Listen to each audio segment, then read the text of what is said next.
Hello friends, आप सभी का स्वागत है हमारे official YouTube channel the English orbit में। दोस्तों, वोकैबुलरी को लेकर हम बहुत सारे इंपॉर्टेंट और यूजफुल सेशंस आपको दे रहे हैं। जैसे कि पिछले सेशनों में हमने दोस्तों रूट वर्ड्स, सिनोनिम्स, एंटोनिम्स तथा ऐसे शब्द जो एक ही शब्द से बनते हैं लेकिन अलग अलग सफिक्स लग जाने से उनका मीनिंग कैसे कैसे अलग होता है, ये सब सेशन हम दे चुके हैं दोस्तों। और आज के सेशन में हमारा फोकस है होमोनिम्स या होमोफोनस पर। जैसे कि होमोनिम्स और होमोफोनस के बारे में पहले भी मैं आपको बता चुका हूं। ऐसे शब्द जिनका उच्चारण एक जैसा होता है, प्रोनाउंसिएशन एक जैसा होता है, सेम होता है, लेकिन स्पेलिंग और मीनिंग अलग अलग होते हैं, उनको होमोफोनस या होमोनिम्स कह सकते हैं। तो ये बहुत इंपॉर्टेंट होते हैं दोस्तों। Cloze test, sentence improvement, error, हर एक्सरसाइज में इनको लेकर आप सवाल अभ्यास कर सकते हैं और एग्जाम में भी सवाल आते हैं। सिनोनिम्स, एंटोनिम्स में भी आते हैं। तो आइए आज का सेशन स्टार्ट करते हैं। आप देख रहे हैं यहां पर बहुत सारे वर्ड्स हैं ऐसे जिनमें एक में ई है और एक में ई नहीं है। जैसे moral, moral, rational, rational, local, local, human, human, envelope, envelope, लोथ, लोथ, क्लोथ, क्लोथ, बात, बात। इसमें आप देख रहे हैं कि एक विदाउट ई वाला है और एक में ई है। इसमें अलग अलग ग्रुप हैं दोस्तों। कुछ शब्द ऐसे हैं जिनमें अगर ई नहीं है तो एडजेक्टिव होते हैं और ई होता है तो नाउन होते हैं। जैसे कि मोरल और मोरल। ये जो मोरल है दोस्तों, ये एडजेक्टिव है। इसका मीनिंग होता है नैतिक। जैसे आप बोलते हैं मोरल डेवलपमेंट, नैतिक विकास। साथ साथ आप लिखते रहेंगे, साथ साथ आप लिखते रहेंगे मोरल डेवलपमेंट, तो नैतिक विकास। तो ये मोरल मुख्यतः एडजेक्टिव है, जबकि MORALE जो मोरल होता है वह नाउन है दोस्तों। ये प्योरली नाउन है, ये एडजेक्टिव है। हालांकि ये जो मोरल है ये एडजेक्टिव के साथ साथ ये नाउन भी होता है। नाउन के रूप में मोरल का मीनिंग टीचिंग हो सकता है, लेसन हो सकता है, शिक्षा या सिख।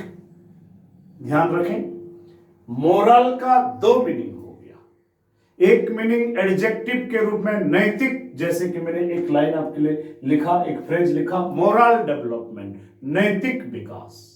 और एक मीनिंग मोरल का नाउन के रूप में टीचिंग, लेसन, सीख।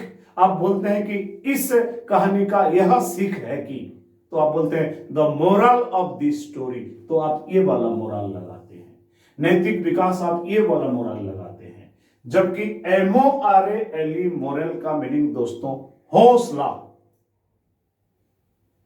ध्यान रखें, MORALE मोरल का मीनिंग हौसला, कॉन्फिडेंस। आप बोलते हैं इस टीम का हौसला बहुत ज्यादा हाई है, आप वहां MORALE का प्रयोग करते हैं क्योंकि इस टीम ने बहुत बढ़िया अभ्यास कर रखा है, तो इस टीम का मोरल बहुत हाई है। तो यहां कौन सा मोरल आएगा दोस्तों? MORALE, जिसका मीनिंग होता है हौसला। आइए नेक्स्ट ग्रुप देखते हैं, रेशनल, रेशनल, RATIONAL। ये तो दोस्तों एडजेक्टिव है, तार्किक या तर्क संगत, तार्किक या तर्क संगत। जबकि RATIONALE ये नाउन है। तो एडजेक्टिव और नाउन का अंतर हो गया। ये तार्किक या तर्क संगत लिखते रहिएगा, और ये रेशनल, तर्क या तार्किकता। आप बोलेंगे आपके कथन में कोई तार्किकता नहीं है, तो आप क्या यूज करेंगे? फिल इन द ब्लैंक्स में, there is no dash in your statement, there is no dash in your statement। तो आप क्या यूज करेंगे? यहां नाउन की जरूरत है दोस्तों, अर्थात यहां पर रेशनल, RATIONALE आएगा। जबकि आप एडजेक्टिव की जरूरत है तो आप रेशनल का प्रयोग करेंगे, तर्क संगत या तार्किक। नेक्स्ट दोस्तों, लोकल और local same difference. Local noun है, आप बोलते हैं स्थानीय लोग तो लोकल पीपल, ये एडजेक्टिव है, विशेषण एडजेक्टिव है। Local people, local problem, local issues, स्थानीय समस्याएं तो स्थानीय के लिए लोकल LOCAL, जबकि LOCALE ये नाउन है दोस्तों, इसका मीनिंग होता है प्लेस अर्थात स्थान। LOCALE का मतलब प्लेस स्थान और LOCAL का मतलब स्थानीय। नेक्स्ट, ह्यूमन और human same difference. HUMAN human का मतलब दोस्तों मानव, HUMAN ह्यूमन का मतलब पहले वाला दोस्तों मानव, इंसान।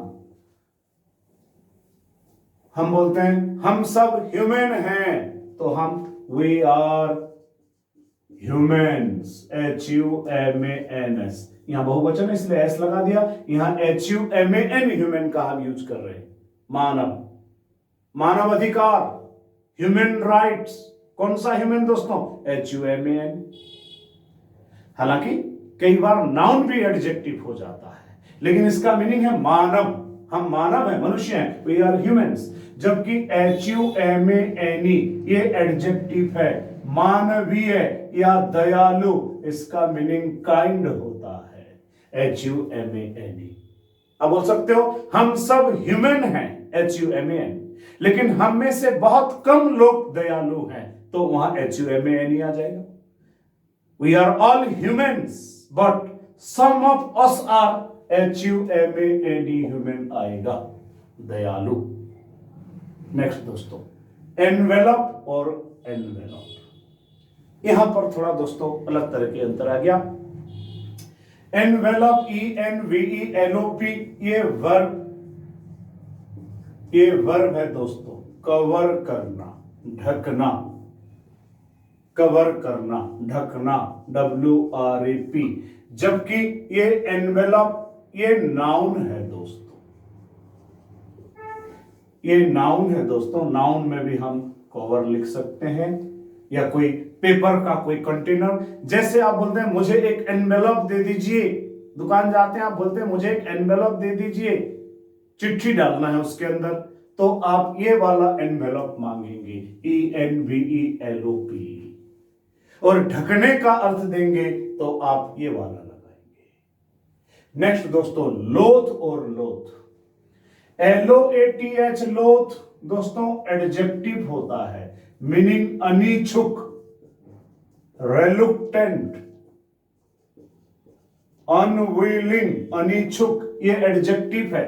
जबकि LOATH है दोस्तों वर्ब, इसका मीनिंग है घृणा करना, हेट या डिटेस्ट, ये अंतर है दोस्तों। क्लोथ, CLOTH क्लोथ ये नाउन है दोस्तों, कपड़ा, ये कपड़े के लिए यूज होगा, ये नाउन है। हम बोलेंगे हमें क्लोथ चाहिए, we need cloth, we need cloth. आप बोल रहे हैं वी नीड क्लोथ, यहां बिना ई वाला चाहिए, ये नाउन है। और क्लोथ ई लग गया तो दोस्तों ये वर्ब हो गया। जैसे कि he clothed himself, तो he clothed himself, उसने अपने आप को कपड़ा डाला, मतलब पहना, तो क्लोथ किया अपने आप को, तो यहां पर हमें वर्ब चाहिए, CLOTHED। नेक्स्ट, बाथ और बाथ सेम अंतर है दोस्तों, यह स्नान और यह स्नान करना। BATH बाथ स्नान है और BATHE बाथ स्नान करना है। अगर आप टेक शब्द लगा देंगे या हैव लगा देंगे तो I want to have a bath, ये वाला लगेगा, ध्यान रखें। I want to have a bath या टेक ए बाथ, तो ये वाला यूज करेंगे। और बिना किसी वर्ब के आप किसी को ही वर्ब बना देंगे तो आई वांट टू बाथ हो जाएगा, BATHE। ये अंतर है, ये नाउन और ये वर्ब। नेक्स्ट दोस्तों, डिफ्यूज और डिफ्यूज, DIFFUSE डिफ्यूज का मीनिंग प्रचार करना, फैलाना। DIFFUSE डिफ्यूज का मतलब प्रचार करना, फैलाना, स्प्रेड या डिसेमिनेट। जबकि DEFFUSE डिफ्यूज का एक मीनिंग तो रिड्यूस द टेंशन, तनाव को कम करना। और एक मीनिंग है इसी का ही दोस्तों, और एक मीनिंग है किसी बम को डीएक्टिवेट करना, डीएक्टिवेट करना। तो ये अंतर है दोनों में, डिफ्यूज और diffuse. Next defy, DEFY defy का मीनिंग दोस्तों अपमान करना, डिसओबे करना, नहीं मानना। जबकि DEIFY डिफाई इसका उल्टा, भगवान की तरह किसी को मानना, वर्शिप लाइक या एज गॉड, दोनों। भगवान की तरह किसी को मानना या सम्मान देना। तो आप इस तरह की वर्ड पर काम करिए, निरंतर ऐसे वर्ड को कलेक्ट करके रखिए, इन पर वाक्य बनाइए, इन पर क्वेश्चंस का अभ्यास करिए। निश्चित रूप से ये परीक्षा के लिए आपके लिए बहुत यूजफुल होंगे दोस्तों। आज के सेशन में इतना दोस्तों। अगले सेशन में हम वोकैबुलरी का और इंपॉर्टेंट एस्पेक्ट्स को लेकर आपके सामने आएंगे। थैंक यू फॉर वॉचिंग दोस्तों, ऑल द बेस्ट।